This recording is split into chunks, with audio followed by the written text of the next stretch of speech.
नमस्कार मित्रांनो, मराठी ट्रिपर्सच्या या ब्लॉगमध्ये तुमचं स्वागत आहे. आणि आपण जाणार आहोत ठाण्यावरून सोमनाथ, द्वारका आणि गीर ह्याचं दर्शन करून बाय रोड ट्रिप. आणि संपूर्ण रोड ट्रिप नसणार आहे, याच्यामध्ये आपण एक फेरीचा वापर करणार आहोत. त्याची इन्फॉर्मेशन तुम्हाला संपूर्ण दिली जाईल या व्हिडिओमध्ये, तर संपूर्ण व्हिडिओ बघा. आणि हा व्हिडिओ आपण काही पार्ट्समध्ये करू, कारण खूप मोठा व्हिडिओ होणार आहे. तर हा पहिला व्हिडिओ 27 मिनिटाचा आहे, तर तुम्ही संपूर्ण व्हिडिओ बघा, कुठे तुम्हाला राहायचं आहे आणि मग त्या हिशोबाने तुम्ही रोड ट्रिप प्लॅन करू शकता. कारण जर आपण डायरेक्ट गेलो बाय रोडने सोमनाथला किंवा गिरला, तर ऑलमोस्ट 300-350 किलोमीटर आपले जास्त होतात. आणि इथून आपण गेल्याने आपल्याला एक फेरीचा एक लाईक अ क्रूज आपल्याला एक एक्सपिरियन्स मिळतो. आणि आपण इट्स अ चांगला एक्सपिरियन्स आहे. आतमध्ये फेरी पण चांगली, तुम्हाला त्याचं पण संपूर्ण देईन. तर येस, आता आम्ही निघतो दुपारी. ऑलमोस्ट मुलाची शाळा संपल्यावर 2:30 वाजता निघालो होतो.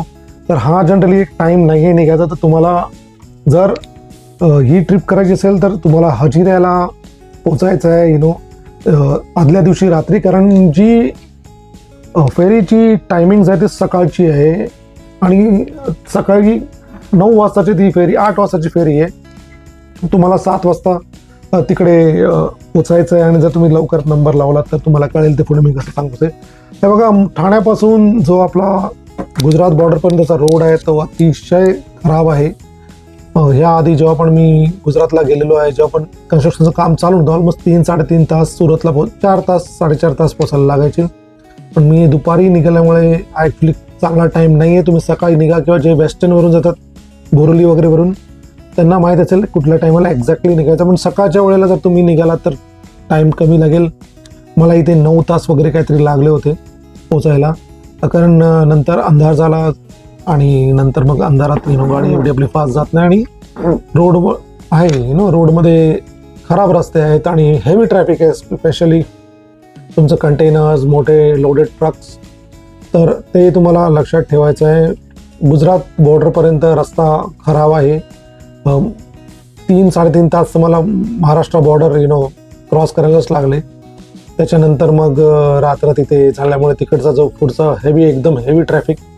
तर व्यवस्थित गाडी चालवा. एका ठिकाणी तर जिथे मला टर्न करायचा होता हजिऱ्यासाठी, तो पण माझा मिस झाला. तर मला जरा लांबून U-टर्न घेऊन यावं लागलं. कारण ट्रक्सचं एवढं ट्रॅफिक आहे, आपल्याला कधी कधी राईट टर्न समजत नाही. आणि पुढे गेलं की अतिशय ट्रॅफिक आहे आणि ते बेजबाबदारपणे पूर्णपणे गाड्या चालवतात. तर ते एवढं तुम्ही लक्षात ठेवा. दिवसाचा निघा. तुम्हाला हजिऱ्याला एक रात्र काढायची आहे आणि सकाळी उठून तुम्हाला आपल्याला त्या फेरीमध्ये जायचं आहे. कारण ती फेरीची टायमिंगच आय थिंक 9 ते 9 वाजताची फेरी आहे. तर तिकडे ते लोक 7 वाजता वगैरे 7, 7:30, 8ला तुम्हाला तिकडे हजर जावं लागतं. आणि नंतर मग त्यांची लोडिंग चालू होतं. तर रात्री निघून आपण सकाळी तिकडे 8 वाजता पोहोचणार. कारण खूपच हेक्टिक रूट होऊन जाईल, त्याच्यामुळे तुम्हाला आधी पोचायचं आहे. बघा, रस्ता असे खराब आहेत. आणि रात्रीच्या वेळेला मी तरी सजेस्ट करेन रात्रीच्या वेळेला निघू नका. दिवसा निघाला तर तुम्हाला सुरत पण फिरता येईल. आणि मग त्याच्यानंतर मग हजिराला जाता येईल. सुरत आणि हजिरा एक 10 ते 15 मिनिटाचाच काहीतरी अंतर आहे. तर माझ्याकडे टाईम बाउंड होता, कारण मुलाची शाळेच्या नंतर मला जायचं होतं. त्याच्यामुळे मी ही रोड ट्रिप तशी प्लॅन केली होती. आणि आम्ही रात्री हजिराला राहिलो. ते पण हॉटेल तुम्हाला दिसेल. हॉटेल एकदम चांगलं आहे, काय इश्यू नाहीत. ते हॉटेलला 2 टाईपचे रूम्स आहे, म्हणजे एक ट्रिपल शेअरिंग आहे आणि डबल शेअरिंगचे रूम आहेत. आणि तुम्ही त्या हिशोबाने जशी तुमची फॅमिली त्या हिशोबाने तुम्ही राहू शकता. आणि एकदम डिसेंट चांगलं हॉटेल आहे, काय इश्यू नाही. क्लिनलीनेस वगैरे तुम्ही बघाल पुढे. तर रात्रीच्या वेळेला फक्त एवढंच मला सांगायचं की इथे हेवी ट्रॅफिक भरपूर आहे रोडला. आणि मुंबई ठाण्यापासून फाउंटनच्या नंतर तर खूपच रोड खराब आहे. तर ही ट्रिप माझी दिवाळीच्या आधी होती. हा बघा, हा आता इंटरनल रोड आहे गुजरातमध्ये, जिथून मी ॲक्च्युली मला राईट टर्न घेऊन जायचं होतं. पण तिकडे ते संपूर्ण रोड्स तो ब्लॉक होता. रोड काही जायला चान्स नव्हता आणि खूप हेवी ट्रॅफिक आहे. त्याच्यामुळे मी जर इंटरनल रोडने जसा गुगलने दाखवला त्या हिशोबाने मी हजिराच्या हॉटेलमध्ये आम्ही त्या दिवशी पोचलो. रात्री तिकडे रेस्ट घेतली आणि सकाळी आपण परत मग 7 वाजता वगैरे आम्ही निघालो हॉटेलमधून. आणि ग्रीन हॉटेल सर्व्हिस अपार्टमेंट, याची पण इन्फॉर्मेशन व्हॉट्सॲप नंबर वगैरे देईन. आहे बघा, रूम्स बघा, 3 बेड्स होते. कारण मी मुलगा आणि बायको. हे बघा, फंटॅस्टिक रूम्स आहेत. म्हणजे त्या ठिकाणी जनरली ते हॉटेल कारण हजीरा एक इंडस्ट्रियल पोर्ट आहे. मोस्टली तिकडे वर्कर्स काही कामाने शिपवरती कामासाठी किंवा तिकडे भरपूर LNTचे प्लांट्स आहेत, तर त्यांचे जे ऑफिसर्स वगैरे येऊन व्हिजिट करायसाठी त्यांच्यासाठी स्पेशली मला वाटतं ते लोकांनीच बुकड असतं हॉटेल बहुतेक. तर अगोदरच बुकिंग करून ठेवा, कारण हेच चांगलं हॉटेल. कारण नंतर जर तुम्ही सुरतमध्ये बुक केलं तर तिथून मग सकाळी उठून लवकर यायला जरा मग लवकर यावं लागेल. हे इथून अर्धा तास आहे, इथून 10 ते 15 मिनटं आहे ती जेट्टी. तर त्याच्यामुळे या रोडला हेवी ट्रॅफिक आहे. सकाळी तुम्ही ट्रिप चालू करा. हे हॉटेल येताना पण मी याच हॉटेलमध्ये राहिलो होतो. ही बघा, आता आपण त्या हजीराच्या इंडस्ट्रियल एरियामधून चालले आहोत समुद्राकडे, जिकडे ती फेरी आपल्याला मिळणार आहे. तुम्ही बघा रस्त्याला एकदम हेवी ट्रॅफिक आहे, धुरळा वगैरे आहे. तर इथे आपल्याला पण गाडी व्यवस्थित आरामात चालवायची आहे, कारण खूपच हेवी ट्रॅफिक आहे. आणि एकदम ते मोठे मोठे ट्रेलर्स आणि गाडी लोडिंगसाठी ट्रक्स वगैरे या रूटला तुम्हाला मिळणार आहेत. आणि आपण थोड्या वेळात आता बघा असे ट्रक्स वगैरे पण स्पेशल रात्रीचं येताना इथे काही लाईट्स वगैरे नाही. आता आपण या फेरीच्या जंक्शनला आलेलो आहोत. चेहरा बघा माझा, जे आम्ही निघालो होतो आपण तेव्हा एकदम फ्रेश, आणि आता एवढं ते 8-9 तासाच्या ड्रायव्हिंग नंतर संपूर्ण त्रासलेला चेहरा झालेला. तर हे बघा, हे समोर दीनदयाल पोर्टला पण आता आलेलो आहोत. आणि बघा आपली गाडी आता याच्या अगोदर 2-3 गाड्या आहेत, आणि नंतर अजून गाड्या पण भरपूर येतील. बाईक्स बायकर लोक अगोदर येऊन तिकडे उभे आहेत. आणि या इथे काही खाण्याची सोय नाही आहे. शिपवरती त्या फेरीमध्ये मस्त रेस्टॉरंट आहे किंवा कॅफे म्हणू शकता. इथे फक्त तुम्ही चहा वगैरे घेऊ शकता. ट्रकवाल्यांसाठी एक ढाबा आहे, आणि अजिबात हायजेनिक नाही आहे. चहासाठी ठीक आहे. संपूर्ण हा एरिया दीनदयाल पोर्टच्या आतमध्ये येतो, आणि तिथे आपण गाडी लावून जर आपण एक फेरी फटका मारत, ती आपली फेरी तिकडे उभी आहे. तर तिथून आपला हा गेट उघडल्यावर आपल्याला त्या फेरीमध्ये जायचं आहे. आणि पहिले तर बाईक्स जातात, नंतर मग जसं मग गाड्यांना पाठवतात. तुम्ही लवकर आलात तर लवकर नंबर लावला तर आपली गाडी पहिली जाईल, आणि तिथे आपण लावून नंतर मग रेस्टॉरंटमध्ये जाऊन बसू शकतो की आपल्या सीट्सवरती. आणि वरती जे डेक आहे त्याच्यावरती पण जाऊन पहिलीच सीट पकडू शकता जर तुम्हाला वरती जाऊन बसायचं असेल तर. पण ते पण गाडी शिप चालू झाल्याच्या नंतरच ते वरती सोडतात. पण इन केस जाऊन अगोदर जाऊन ब्रेकफास्ट वगैरे करायचं आहे, कारण एवढ्या सकाळी आम्ही तर जाऊन संपूर्ण ब्रेकफास्ट तिकडे केला. तुम्हाला सँडविचपासून मसाला डोसापासून सगळं तिकडे अवेलेबल आहे. Burgers, pizzas. त्याचा छोटू जी पहिली शिपची राईड आहे त्याच्यामुळे तो खूप एक्सायटेड आहे. तर येस, आता बाईक्सला सोडण्यात येणार आहे. आणि याच्यानंतर 3-4च गाड्या मागे आलेल्या आहेत. पण नंतर जेव्हा तुम्ही एंडला बघाल की भरपूर गाड्या त्या फेरीमध्ये समावतात, स्पेशली कंटेनर बरोबर ट्रक्स. आणि तर एक अमेझिंग एक्सपिरियन्स आहे हा. कारण मॅक्झिमम मी अगोदर जेव्हा पण बघितलं, मी इन्फॉर्मेशन काढली तर सगळेजण रोड ट्रिपच सांगत होते, आणि ती 16-17 तासाची काहीतरी रोड ट्रिप होऊन जाते. तर ह्याच्यामुळे ही फेरी आपण वापरल्यामुळे ऑलमोस्ट आपले 300-350 किलोमीटर वाचतात, आणि आपल्याला एक फेरीचा पण राईड मिळतो. हे आपल्याला असा बँड देण्यात येतो. DG कनेक्ट म्हणून या त्यांच्या कंपनीचं नाव आहे. आणि आपल्या सगळ्यांना हा बँड दिला जाईल, आणि मग नंतर पुढे पण एकदा त्या बँडवरती चेक केलं जाईल.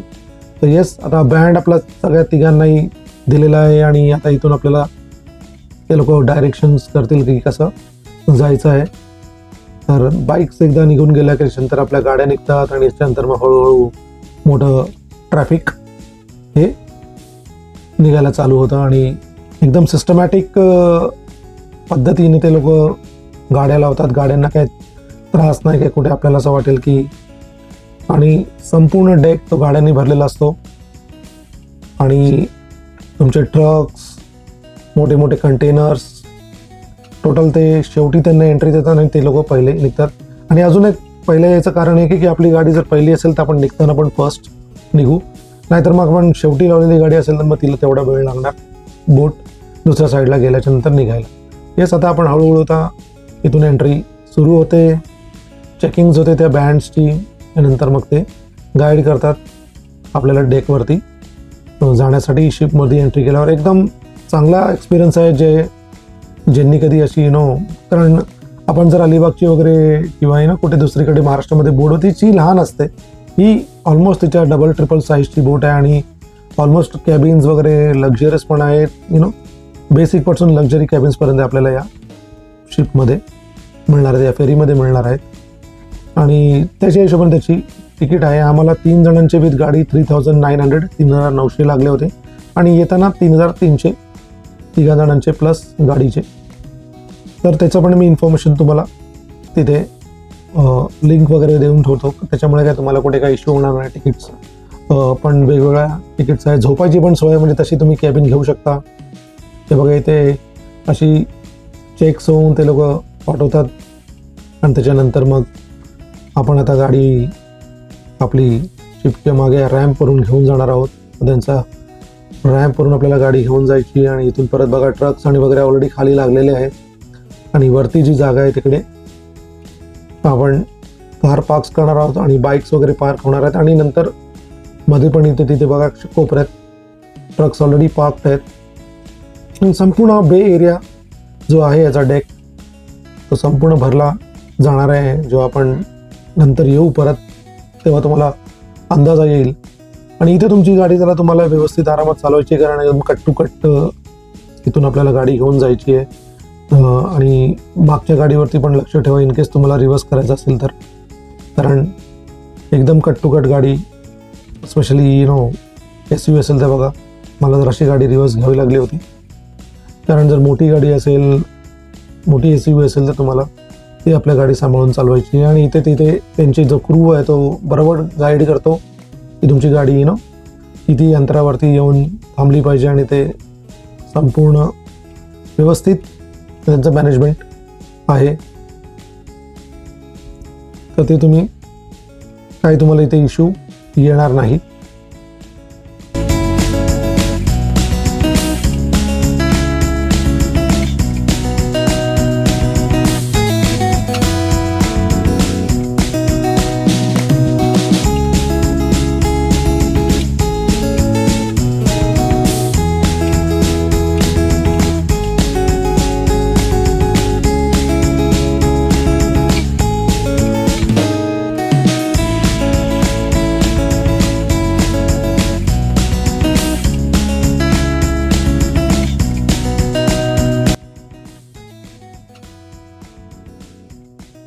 मित्रांनो, फेरीच्या अकोमोडेशनमध्ये जाण्याआधी आपल्या बॅग्स चेक होणार। जर काही खायचे पदार्थ असतील तर तुम्ही आपल्या गाडीतच ठेवून या, कारण मी सॉफ्ट ड्रिंक घेऊन गेलो होतो मुलासाठी आणि मग ती मला परत येऊन ठेवावं लागली। तर जर तुमची गाडी मागे कुठे पार्क असेल, लांब असेल आणि नंतर शेवटी मग गर्दी पण असते, मग ते परत जाऊन तुम्हाला ते ठेवावं लागेल।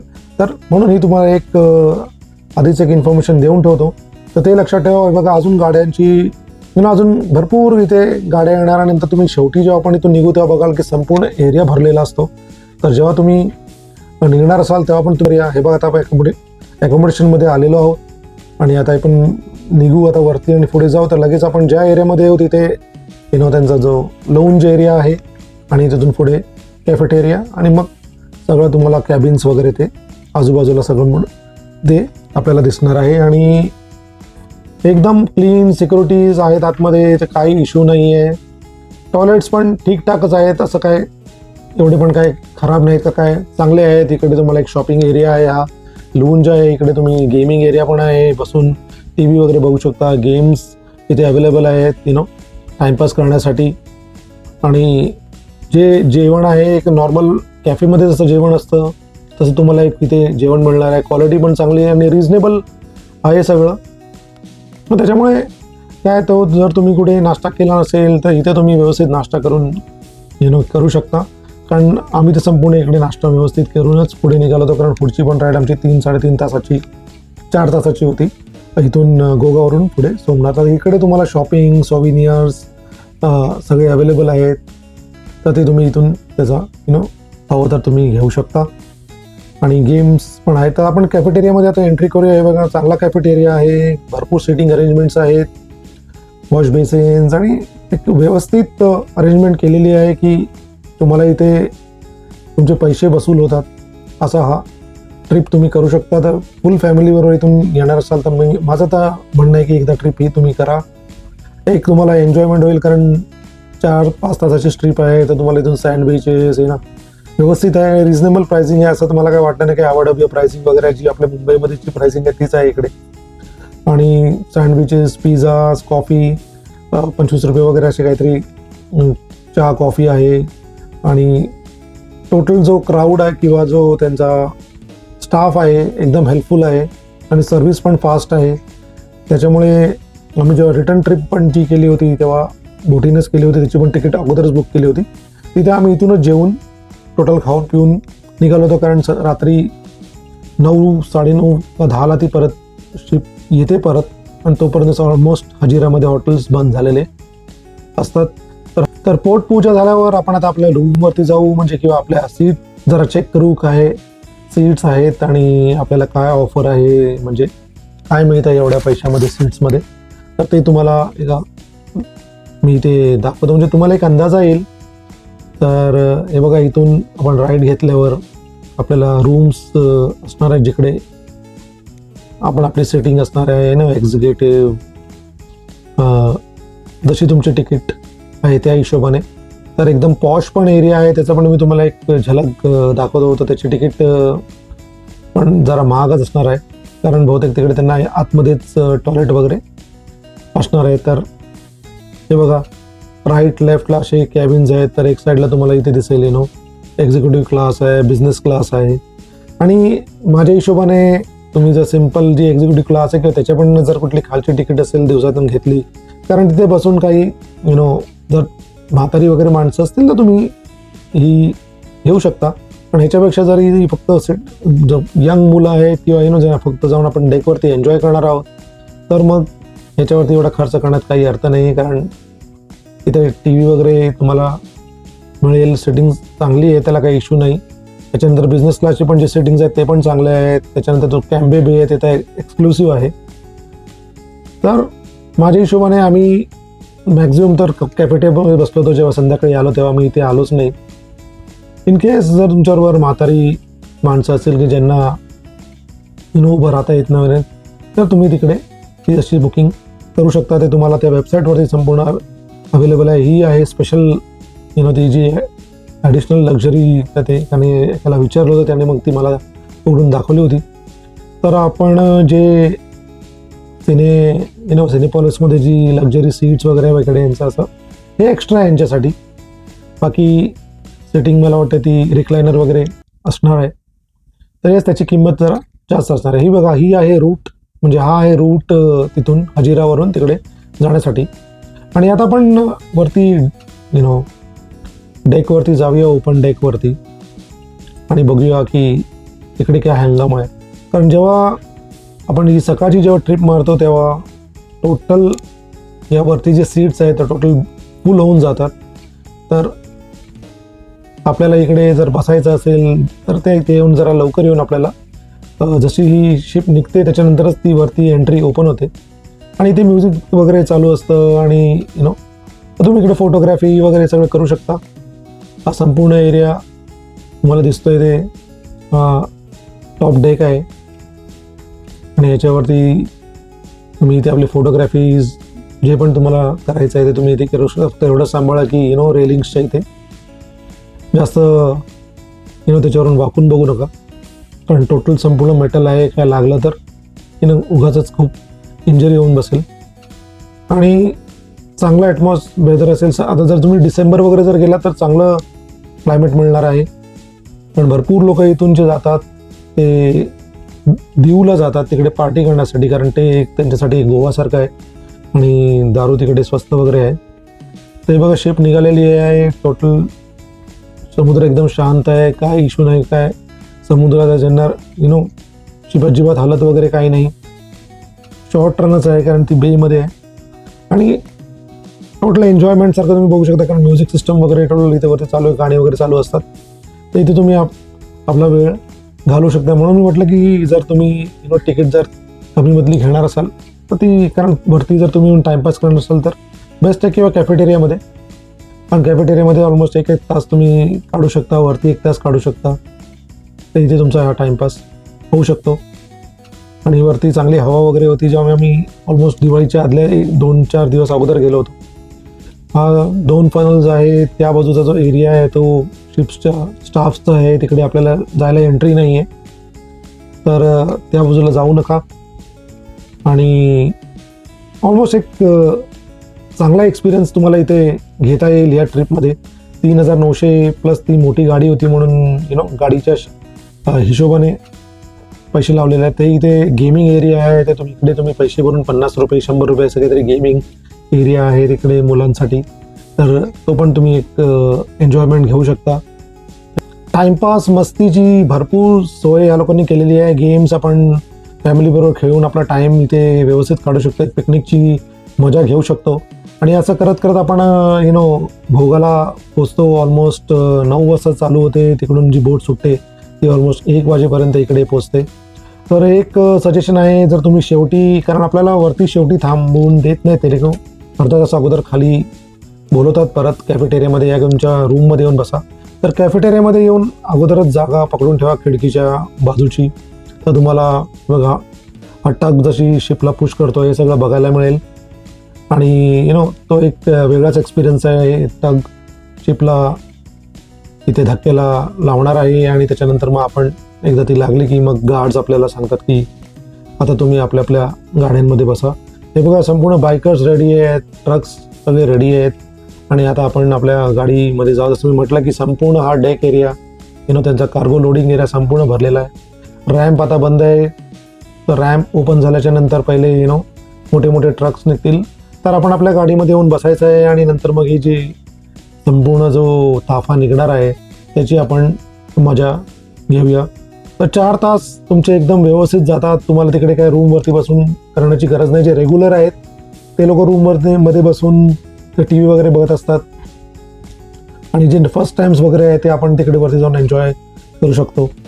आणि कॅफेमध्ये तुम्ही चहा पाणी आणि सगळं ते टाईमपास करत बसू शकता. तर इकडे जरा सांभाळून जेव्हा येता तुम्ही इथून बीमधून निघताना वगैरे, कारण संपूर्ण स्ट्रक्चर्स काही बाहेर असतील तर तुम्हाला त्याच्याने इजा होण्याची शक्यता आहे. हे बघा ट्रक्स आता निघत आहे, त्याच्यानंतर हळूहळू बाईक्स निघतील.